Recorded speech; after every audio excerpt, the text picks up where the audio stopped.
All right, let's get right into it. We're going to tackle a pretty wild idea here, one that uses, of all things, a 90s visual puzzle to ask a very modern question.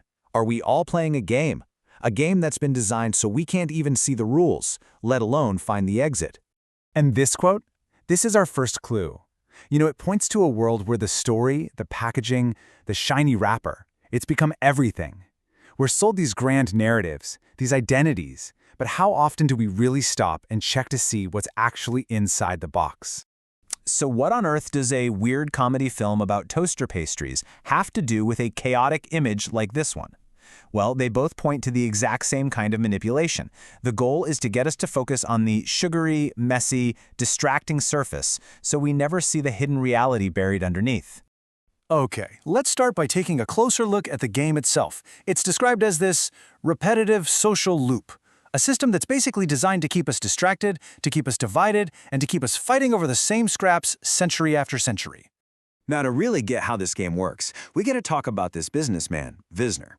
He made a big splash denouncing a future where the ultra-rich control everything.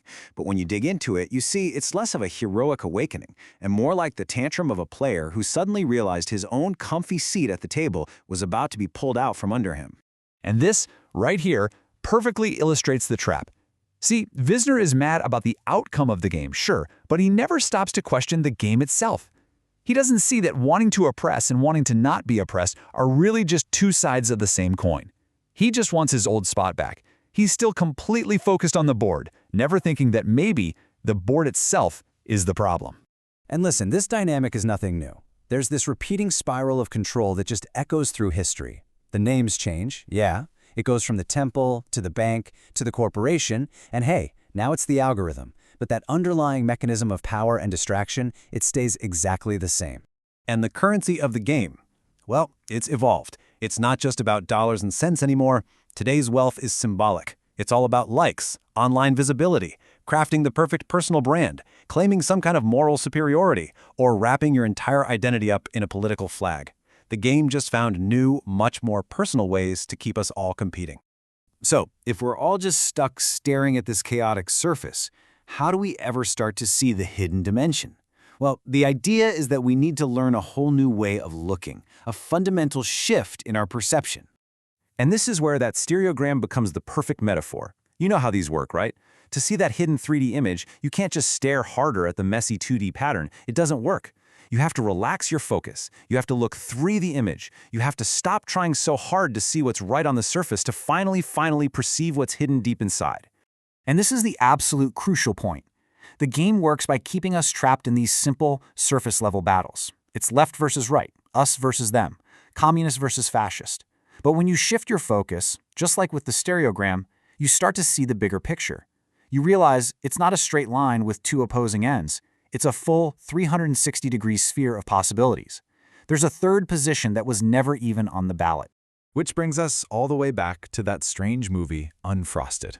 The idea here is that the title itself is a verb. It's an action. To unfrost something is to deprogram yourself. It's the act of scraping away all that sugary, artificial coding, the dogma, the ideology, the prepackaged identity, to finally see the raw, unadorned reality underneath it all. This is the core of the manipulation, right here. The whole system keeps us endlessly debating the tiny details of the finger that's pointing the way. Is it a left-wing finger or a right-wing finger? Is it clean? Is it pointing at the right angle? All of this is designed to make absolutely sure we never, ever just look up and see the moon it's pointing at. Okay, so let's say you've done it. You've learned how to see the hidden image. You've looked past the finger and you've seen the moon. The next question is probably the most important one of all. What do you do now? The argument is that the whole game thrives on our own inner emptiness. When we don't really know who we are on a fundamental level, we become these desperate consumers of identity. We buy a political party, or a social cause, or a brand, and then we spend the rest of our lives fiercely defending that fiction, because we've started to think that it is us. So if buying a pre-made identity is the first act of trapping yourself in the game, what's the very first act of real, genuine liberation?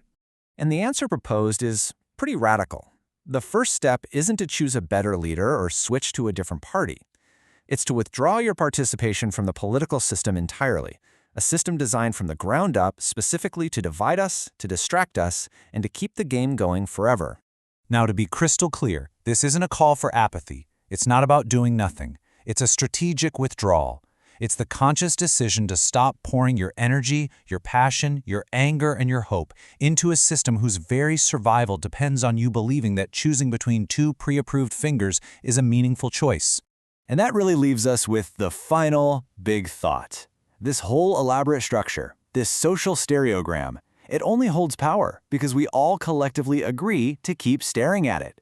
So the ultimate question isn't how to win the game. It's what happens when you realize you don't even have to play at all. What happens if you just get up and walk away?